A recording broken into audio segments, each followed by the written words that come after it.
Umringiz ko'p bo'lsin. Salom do'stlar, Ramazon hayiti muborak bo'lsin. Insonlarni uzog'ini yaqin qilish uchun, savob uchun ularni manzillariga bepulga yetkazib qo'ydik. Birinchi manzilimiz Oqtepa qishlog'i bo'ldi. Yo'ldan yana 2 onaxonni oldik.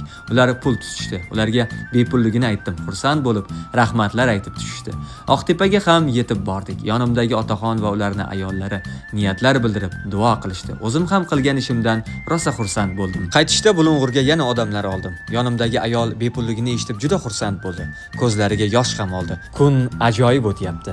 Fozil yo'ldoshga qarab yo'l oldim. Bu jonni yo'lda tushirdik. Manzarani qarang ajoyibligini.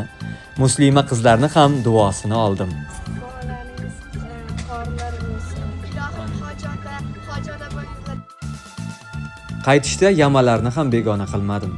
Balonim teshildimi deb qarasam, hammasi joyida ekan. Shu beg'ubor bolalarni bir xursand qilay deb karamel ayskrimdan muzqaymoq olib berdim. Maza qilishdi. Bolalik baribir yaxshi-da. Hamma o'zining oilasining tashvishi bilan. Yo'l yursam ham mo'l yurdim. Axiri Ipak yo'li qishlog'iga ham yetib bordim. Bu oila betob qarindoshini ko'rishga boryapti ekan. Men ham savobga sherik bo'ldim. Do'stlar, bugungi kunim shunday mazmunli o'tdi.